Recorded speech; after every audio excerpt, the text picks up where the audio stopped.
So I did something kind of stupid. I bought the most hyped camera of 2024.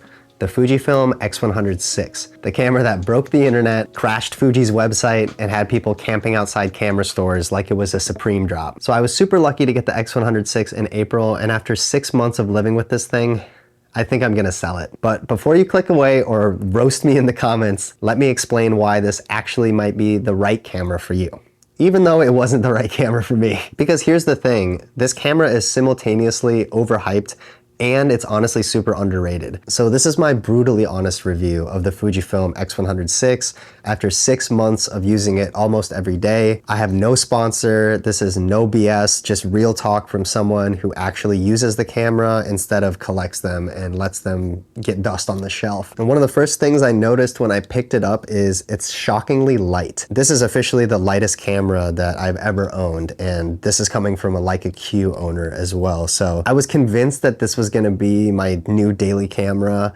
I wanted the 40 megapixels because I was printing a lot of photographs really large, and I thought that this would be the camera that made me switch from the Leica Q and just make this my daily everyday carry. Spoiler alert, that did not happen. Let me tell you about the first week with this camera because it involved me going down a rabbit hole that I'm guessing a lot of you have experienced. So if you ever bought a Fujifilm camera for the first time before, you're probably aware of Fuji X weekly film simulation recipes. This is the first Fujifilm camera that I've ever owned, so I was familiar with the recipes. I know a lot about the camera, and I have a lot of friends that have it that use the presets or recipes to, you know, kick out JPEGs to their phone that they can just post without editing. I went super, super deep. I'm talking 30 plus recipes deep. I loaded like 5 or so at a time, switching them while I was out shooting, and I was convinced I was gonna find the perfect look, the perfect in-camera recipe that would free me from Lightroom forever and get me one step closer to a true like digital film replication workflow. Every single one of the presets that I tried on the Fuji X Weekly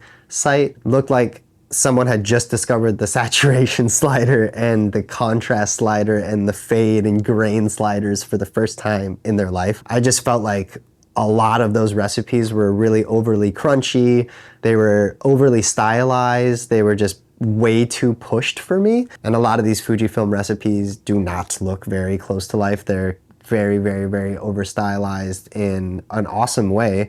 And I would have loved this process like maybe 3 years ago or 4 years ago, but the way I photograph now and the way I want my photographs to look is so different that I don't really like it to look over stylized. Now, before all you Fuji X Weekly fans come at me in the comments, these recipes work for a ton of people. They are beautiful. They look super vintage and analog when you want them to. They look super stylized when you want them to. The warmth in a lot of these is really pushed and it gives a great out of camera look. Like I would give these recipes to a lot of people that are not as practiced when it comes to Lightroom editing and color grading and color adjustments and contrast adjustments and things like that. Just give them these presets and then send them on a trip and let them go wild with it. And I think that 99% of people would come back with stuff that they were absolutely happy with and they were blown away with. So now let's address the elephant in the room, or should I say the red dot in the room. So since 2015, my daily carry and the camera that I've used the most has been the original Leica Q. I'm not saying this because I'm a gear snob. I'm bringing this up because the X100VI is marketed as the affordable alternative to cameras like the Leica Q. And if I'm gonna be honest, the Fuji does maybe 80 to 90% of what the Leica Q does. And for 80–90% of people out there, the Fuji X100VI and the X100V even, or even the previous ones before the 5, would be way more than enough camera for what they need. But for the people out there that are like super detail oriented and that are missing that 10 to 20% in all the places that matter, it's just honestly gonna make you want the Leica Q even more. The first thing that I was kind of disappointed about with the X100VI was the autofocus. The X100VI misses focus more than I'd like, especially when I was on like professional shoots, shooting like a wedding or an engagement session or something like that. The next thing is the battery life. This camera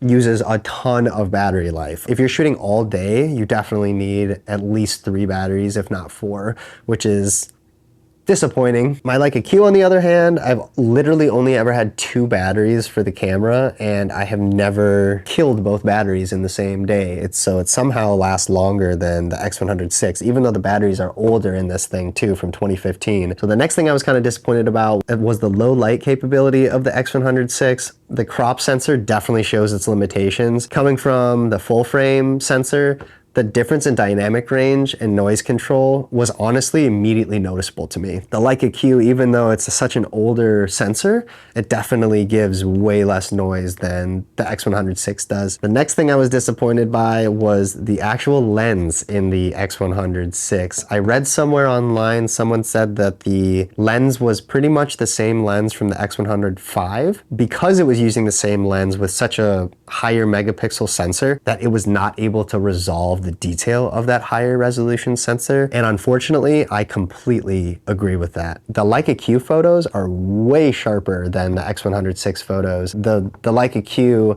even when I print them big, like 24 inches, you know, on one side, it still looks sharper and it still looks better than the X100VI file. So I don't know what's going on with that, but yeah, there's just like a general softness when it comes to the Fuji lens and the Fuji files that when I print them, it's like way more noticeable, especially when I printed like a 20 by 20 inch print of one of the photos that I made with this. That was super sharp, thought it was super sharp and in focus.